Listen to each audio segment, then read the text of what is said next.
दोस्तों स्वागत है आप सभी का हमारे इस यूट्यूब चैनल मुझे टारगेट पे। तो दोस्तों आज हम लोग लेके आए कक्षा 10वीं का भौतिकी का अंतिम चैप्टर ऊर्जा के स्रोत में अति महत्वपूर्ण ऑब्जेक्टिव क्वेश्चंस को देखने वाले हैं जो आपकी मैट्रिक बोर्ड परीक्षा के लिए काफ़ी इंपॉर्टेंट है। अगर आप भी इस बार मैट्रिक के बोर्ड परीक्षा देने वाले हैं तो ये भौतिकी के वेरी इंपॉर्टेंट ऑब्जेक्टिव क्वेश्चंस को ज़रूर देखना। अगर आप इस वीडियो को आप शुरू से लेकर अंतिम तक देख लेते हैं तो ऊर्जा के स्रोत से जितने भी सवाल आपके मैट्रिक बोर्ड परीक्षा में आते हैं तो इससे बाहर आपका एक भी सवाल नहीं रहेगा। तो जल्दी से वीडियो को लाइक कर दीजिए। उससे पहले हमारे चैनल पर नए हैं तो चैनल को सब्सक्राइब करके बेल आइकन को प्रेस जरूर कर देना। और आपको बता देते हैं कि फिजिक्स के सारे चैप्टर्स के ऑब्जेक्टिव क्वेश्चन इसी वीडियो के डिस्क्रिप्शन बॉक्स में मिल जाएगा या फिर हमारे चैनल के प्लेलिस्ट में जाके देख सकते हैं। बारी बारी से सभी वीडियो को देखिए। आपके फिजिक्स से जितने भी प्रश्न पूछे जाएंगे आपसे एक भी प्रश्न नहीं छूट सकता है। तो जल्दी से वीडियो को लाइक कर दीजिए। तो देखते हैं आज का प्रश्न। आइए देखिए आज का पहला प्रश्न यहाँ पे क्या कह रहा है कि निम्न में से कौन बायोगैस ईंधन का स्रोत नहीं है। तो देखिए बायोगैस ईंधन का स्रोत लकड़ी, गोबर गैस और कोयला है, लेकिन ये नाभिकीय ऊर्जा जो है बायोगैस ईंधन का स्रोत नहीं है। बायोगैस ईंधन वो होते हैं जिसे जलाने पर ताप और ऊर्जा मिलती है। तो यहाँ पे ऑप्शन नंबर सी से उत्तर हो जाएगा नाभिकीय ऊर्जा। अब आइए अगला प्रश्न देखते हैं। देखिए यहाँ पे दूसरा प्रश्न, ये भी प्रश्न महत्वपूर्ण है कि ग्लोबल वार्मिंग के लिए उत्तरदायी गैस है। तो देखिए ऑप्शन देख लेते। ऑप्शन ए में आपका दिया हुआ है O2 यानी कि ऑक्सीजन, बी में दिया हुआ है NH3 यानी कि अमोनिया, और सी में आपका दिया हुआ है CO2 कार्बन डाइऑक्साइड, और डी में आपका दिया हुआ है नाइट्रोजन यानी कि N2। तो देखिए ग्लोबल वार्मिंग के लिए जो उत्तरदायी गैस होते हैं वो आपका CO2 होते हैं यानी कि कार्बन डाइऑक्साइड गैस। और आपको बता देते हैं कि जो सबसे ज़्यादा उत्सर्जन कार्बन डाइऑक्साइड होता है, फिर नाइट्रस ऑक्साइड, मीथेन, क्लोरोफ्लोरोकार्बन होते हैं, ओजोन होते हैं, यानी कि और भी बहुत सारे गैस होते हैं। अब आइए अगला प्रश्न देखते हैं। देखिए यहाँ पे तीसरा प्रश्न यहाँ पे क्या कह रहा है कि सूर्य तथा अन्य तारों की विशाल ऊर्जा के स्रोत है। तो देखिए नाभिकीय संलयन क्या होता है, वो प्रक्रिया होता है जो हमारे सूर्य तथा अन्य तारों की ऊर्जा का स्रोत है। जब दो हल्के परमाणु नाभिक जुड़कर एक भारी तत्व के नाभिक का निर्माण करते हैं तो इस प्रक्रिया को हम लोग कहते हैं नाभिकीय संलयन। तो यहाँ पे ऑप्शन नंबर ए बिल्कुल सही उत्तर हो जाएगा, नाभिकीय संलयन। अब आइए अगला प्रश्न देखते हैं। देखिए यहाँ पे चौथा प्रश्न, ये भी प्रश्न बहुत ही इंपॉर्टेंट है। देखिए यहाँ पे कि नाभिक के विखंडन को नियंत्रित करने में प्रयुक्त होता है। तो देखिए नाभिक के विखंडन को नियंत्रित करने में जो प्रयुक्त होते हैं उसे हम लोग कहेंगे कैडमियम का क्षार। यहाँ पे ऑप्शन नंबर सी सही उत्तर हो जाएगा, कैडमियम का क्षार। अब आइए अगला प्रश्न देखते हैं। देखिए यहाँ पे पांचवा प्रश्न भी महत्वपूर्ण है कि किसी नाभिकीय विखंडन में मुक्त ऊर्जा होती है। तो देखिए जब नाभिकीय विखंडन होता है तो उसमें कितना ऊर्जा मुक्त होता है। तो यहाँ पे ऑप्शन नंबर सी बिल्कुल सही उत्तर हो जाएगा, 200 ME। ठीक है। और आपको बता देते हैं कि नाभिकीय विखंडन वो प्रक्रिया होता है जिसमें एक भारी नाभिक एक न्यूरॉन को ग्रहण करके लगभग बराबर द्रव्यमान के दो हल्के नाभिक में टूट जाता है और प्राप्त हल्के नाभिक को विखंडन यानी कि विखंडन खंड कहते हैं। अतः नाभिकीय विखंडन से जो ऊर्जा मुक्त होती है उसे हम लोग कहते हैं नाभिकीय ऊर्जा। तो यहाँ पे हमारा सही उत्तर हो जाएगा ऑप्शन नंबर सी, 200 ME। अब आइए अगला प्रश्न देखते हैं। देखिए यहाँ पे छठा प्रश्न भी बहुत ही इंपॉर्टेंट है कि ऊर्जा का सबसे अधिक प्रत्यक्ष एवं विशाल स्रोत क्या है। तो देखिए ऊर्जा का जो सबसे अधिक प्रत्यक्ष एवं विशाल स्रोत होते हैं वो आपका सूर्य होते हैं यानी कि सूरज होते हैं। यहाँ पे ऑप्शन नंबर सी बिल्कुल सही उत्तर हो जाएगा, सूर्य। अब आइए अगला प्रश्न देखते हैं।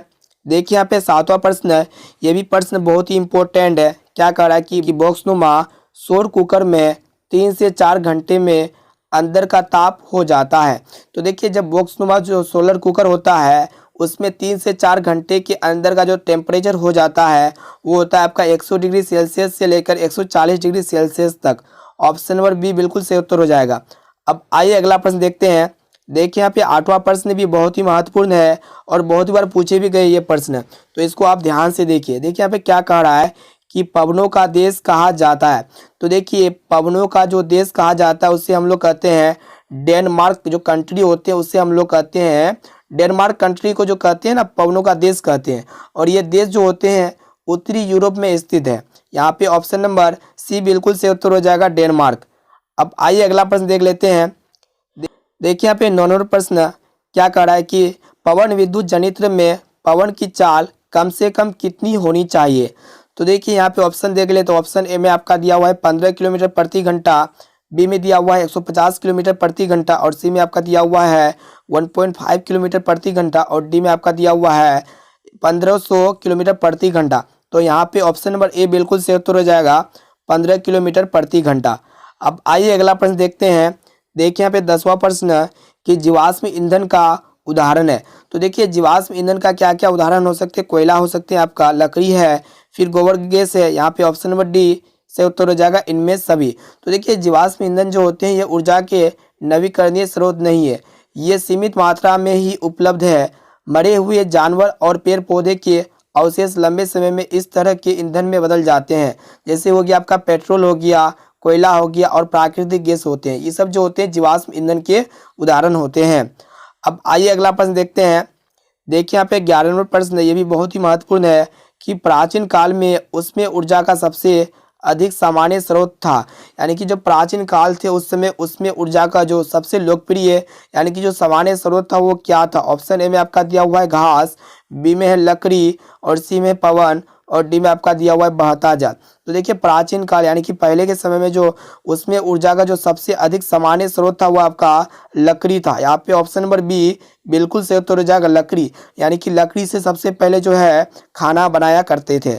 अब आइए अगला प्रश्न देखते हैं। देखिए यहाँ पे 12वां प्रश्न यहाँ पे क्या कह रहा है कि कार्य करने की क्षमता को कहते हैं।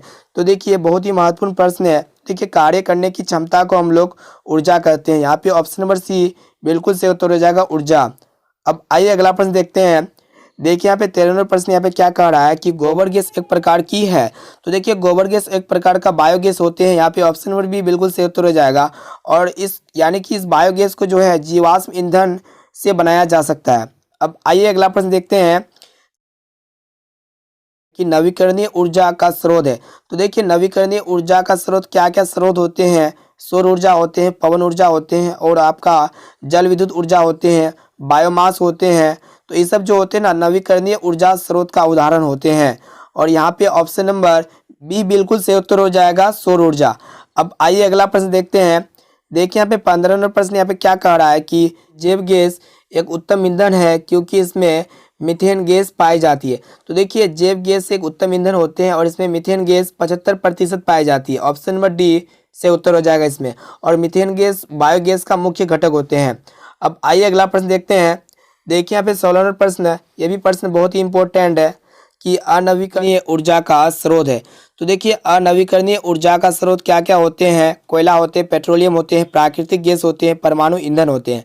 और अनवीकरणीय ऊर्जा स्रोत उसको कहते हैं जो खनिज पदार्थों से प्राप्त होने वाला ऊर्जा को हम लोग कहते हैं अनवीकरणीय ऊर्जा स्रोत। तो यहाँ पे ऑप्शन देख ले तो ऑप्शन ए में आपका दिया हुआ है जीवाश्मी ईंधन, बी में है सौर ऊर्जा और सी में आपका दिया हुआ है पवन ऊर्जा और डी में आपका दिया हुआ है विद्युत ऊर्जा। तो यहाँ पे आपका जीवाश्म ईंधन जो होगा अनवीकरणीय ऊर्जा स्रोत का उदाहरण होगा। ऑप्शन नंबर ए बिल्कुल सही उत्तर है। अब आइए अगला प्रश्न देखते हैं। देखिए यहाँ पे 17वां प्रश्न यहाँ पे क्या कह रहा है कि सौर ऊर्जा को विद्युत ऊर्जा में परिवर्तित करती है। तो देखिए ऑप्शन देख ले तो ऑप्शन ए में आपका दिया हुआ है सौर ऊष्मक, बी में है सौर कुकर और सी में आपका दिया हुआ है सौर सेल और डी में आपका दिया हुआ है विद्युत मोटर। तो देखिए सौर ऊर्जा वो ऊर्जा है जो सीधे सूर्य से प्राप्त की जाती है। तो यहाँ पे जो है सूर्य से प्राप्त की जाती है कौन सा ऊर्जा, यहाँ पे आपका सौर सेल हो जाएगा। ऑप्शन नंबर सी बिल्कुल सही उत्तर हो जाएगा सौर सेल। अब आइए अगला प्रश्न देखते हैं। देखिए यहाँ पे 18वां प्रश्न यहाँ पे क्या कह रहा है कि एक उत्तम ईंधन है। तो देखिए एक उत्तम ईंधन क्या होगा, कोयला होगा या फिर लकड़ी होगा या फिर पेट्रोलियम होगा या फिर जैव गैस होगा। तो यहाँ पे जो उत्तम ईंधन होते हैं ना ये आपका जैव गैस होते हैं। ऑप्शन नंबर डी बिल्कुल सही उत्तर हो जाएगा जैव गैस। अब आइए अगला प्रश्न देखते हैं। देखिए यहाँ पे 19वां प्रश्न यहाँ पे क्या कह रहा है कि नरोड़ा नाभिकीय विद्युत संयंत्र किस राज्य में स्थित है। तो देखिए नरोड़ा ताप विद्युत संयंत्र भारत के उत्तर प्रदेश राज्य के बुलंदशहर जिले के नरोड़ा में स्थित है। यानी कि Uttar Pradesh, option number C बिल्कुल सही उत्तर हो जाएगा उत्तर प्रदेश राज्य में स्थित है। अब आइए अगला प्रश्न देखते हैं। देखिए यहाँ पे 20वां प्रश्न कि जीवाश्मी ईंधन ऊर्जा के हैं। तो देखिए जीवाश्मी ईंधन ऊर्जा के क्या है, नवीकरणीय स्रोत है या फिर अनवीकरणीय स्रोत। सी में दिया हुआ है वैकल्पिक स्रोत, डी में आपका दिया हुआ है इनमें से कोई नहीं। तो देखिए जीवाश्मी ईंधन जो है ये अनवीकरणीय स्रोत होते हैं। ऑप्शन नंबर बी से उत्तर हो जाएगा इसका अनवीकरणीय स्रोत। अब आइए अगला प्रश्न देखते हैं। देखिए यहाँ पे 21वां प्रश्न बहुत ही महत्वपूर्ण है कि सरदार सरोवर बांध किस नदी पर बना है? तो देखिए सरदार सरोवर बांध जो है ये नर्मदा नदी पर बना है। ऑप्शन नंबर सी बिल्कुल सही उत्तर हो जाएगा, नर्मदा नदी पर। और सरदार सरोवर भारत का जो है दूसरा सबसे बड़ा बांध है। अब आइए अगला प्रश्न देखते हैं। देखिए यहाँ पे 22 नंबर प्रश्न यहाँ पे क्या कह रहा है कि टिहरी बांध किस नदी पर बना है? तो देखिए टिहरी बांध जो है ये किस नदी पर बना है? ऑप्शन देख ले तो ऑप्शन ए में आपका दिया हुआ है गंगा नदी पर, बी में है सतलज नदी, सी में है यमुना नदी और डी में आपका दिया हुआ है नर्मदा नदी। टिहरी बांध गंगा नदी पर बना है। यहाँ पे ऑप्शन नंबर ए बिल्कुल सही उत्तर हो जाएगा, गंगा नदी। अब आइए अगला प्रश्न देखते हैं। भारत का पवन ऊर्जा द्वारा विद्युत उत्पादन करने वाले देशों में कौन सा स्थान है? तो देखिए ऑप्शन ए में आपका दिया हुआ है दूसरा, बी में तीसरा, सी में चौथा और डी में आपका दिया हुआ है पांचवा। तो देखिए यहाँ पे क्या कह रहा है कि भारत का पवन ऊर्जा द्वारा विद्युत उत्पादन करने वाला जो देश है ये आपका पांचवा स्थान पर है। ऑप्शन नंबर डी बिल्कुल सही उत्तर हो जाएगा। अब आइए अगला प्रश्न देखते हैं। देखिए यहाँ पे 24 नंबर प्रश्न ये भी महत्वपूर्ण है कि सौर सेल बनाने के लिए किसका उपयोग किया जाता है? तो देखिए सौर सेल बनाने के लिए यहाँ पे आपका सिलिकॉन का उपयोग किया जाता है। यहाँ पे ऑप्शन नंबर डी से उत्तर हो जाएगा, सिलिकॉन। अब आइए अगला प्रश्न देखते हैं। देखिए यहाँ पे 25 नंबर प्रश्न यहाँ पे क्या कह रहा है कि बांध के द्वारा स्थापित टरबाइन ज्वारीय ऊर्जा को किस रूप में रूपांतरित करती है? ऑप्शन ए में आपका दिया हुआ है पवन ऊर्जा, बी में है विद्युत ऊर्जा और आपका सी में दिया हुआ है स्थितिज ऊर्जा और डी में आपका दिया हुआ है दिष्ट धारा। तो देखिए यहाँ पे क्या कह रहा है कि बांध के द्वारा स्थापित टरबाइन ज्वारीय ऊर्जा को कौन सा रूप में रूपांतरित करती है? तो यहाँ पे विद्युत ऊर्जा में रूपांतरित करती है। ऑप्शन नंबर बी बिल्कुल सही उत्तर हो जाएगा। अब आइए अगला प्रश्न देखते हैं। देखिए यहाँ पे 26 नंबर प्रश्न यहाँ पे क्या कह रहा है कि ओटेक विद्युत संयंत्र केवल तभी प्रचलित होते हैं जब महासागर के पृष्ठ पर जल का ताप तथा 2 किलोमीटर तक की गहराई पर जल के ताप में अंतर हो। यहाँ पे 10 डिग्री का होगा या फिर 15 डिग्री का या फिर 20 डिग्री का या फिर 25 डिग्री का। तो यहाँ पे ऑप्शन नंबर सी बिल्कुल सही उत्तर हो जाएगा, 20 डिग्री का। अब आइए अगला प्रश्न देखते हैं। देखिए यहाँ पे 27 नंबर प्रश्न कि हाइड्रोजन बम किस अभिक्रिया पर आधारित है? तो देखिए नाभिकीय संलयन के सिद्धांत पर हाइड्रोजन बम का निर्माण किया जाता है। तो यहाँ पे ऑप्शन नंबर बी से उत्तर हो जाएगा, नाभिकीय संलयन सिद्धांत। और 4 हाइड्रोजन परमाणु के संयोजन द्वारा एक हीलियम परमाणु का निर्माण होता है। अब आइए अगला प्रश्न देखते हैं। देखिए यहाँ पे 28 नंबर प्रश्न ये भी प्रश्न बहुत ही इंपॉर्टेंट है कि तारापुर नाभिकीय विद्युत संयंत्र किस राज्य में स्थित है? तो देखिए तारापुर परमाणु बिजली स्टेशन का निर्माण अमेरिका के जनरल इलेक्ट्रॉनिक द्वारा किया गया था और ये जो है महाराष्ट्र राज्य में स्थित है। यहाँ पे ऑप्शन नंबर ए सही उत्तर हो जाएगा, महाराष्ट्र। अब आइए अगला प्रश्न देखते हैं। देखिए यहाँ पे 29 नंबर प्रश्न यहाँ पे क्या कह रहा है कि राणा प्रताप सागर नाभिकीय विद्युत संयंत्र किस राज्य में स्थित है? तो देखिए ऑप्शन देख लेते हैं। ऑप्शन ए में आपका दिया हुआ है गुजरात, बी में है तमिलनाडु, सी में है महाराष्ट्र और डी में आपका दिया हुआ है राजस्थान। तो यहाँ पे ऑप्शन नंबर डी बिल्कुल सही उत्तर हो जाएगा, राजस्थान। अब आइए अगला प्रश्न देखते हैं। देखिए यहाँ पे 30 नंबर प्रश्न कि कलपक्कम नाभिकीय विद्युत संयंत्र किस राज्य में स्थित है? तो देखिए कलपक्कम नाभिकीय विद्युत संयंत्र जो है ना ये तमिलनाडु राज्य में स्थित है। यहाँ पे ऑप्शन नंबर बी बिल्कुल सही उत्तर हो जाएगा, तमिलनाडु। अब आइए अगला प्रश्न देखते हैं। देखिए यहाँ पे 31 नंबर प्रश्न कि काकरापार नाभिकीय विद्युत संयंत्र किस राज्य में स्थित है? तो देखिए काकरापार नाभिकीय विद्युत संयंत्र ये गुजरात राज्य में स्थित है। ऑप्शन नंबर सी बिल्कुल सही उत्तर हो जाएगा, गुजरात। अब आइए अगला प्रश्न देखते हैं। देखिए यहाँ पे 32 नंबर प्रश्न ये भी प्रश्न महत्वपूर्ण है।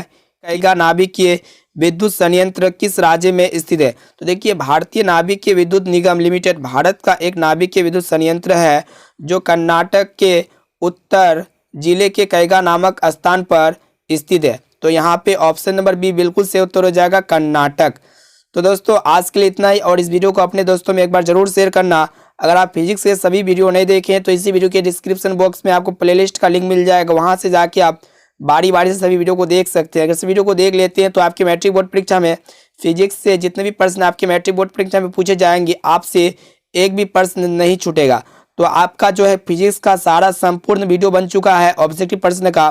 तो इसी वीडियो के डिस्क्रिप्शन बॉक्स में आपको फिजिक्स के वीडियो का लिंक मिल जाएगा, वहां पे जाके सभी वस्तुनिष्ठ प्रश्न को देख सकते हैं। इसके साथ साथ केमिस्ट्री का भी और बायोलॉजी का भी वीडियो जो है संपूर्ण बन चुका है, वहां से जाके सब वीडियो को बारी बारी से देख सकते हैं। और इस वीडियो को अपने दोस्तों में एक बार जरूर शेयर करना ताकि सभी स्टूडेंट्स मैट्रिक बोर्ड परीक्षा में अच्छे से अच्छे मार्क्स ला सके। तो दोस्तों आज के लिए इतना ही, फिर मिलते हैं जल्दी अगले वीडियो पे।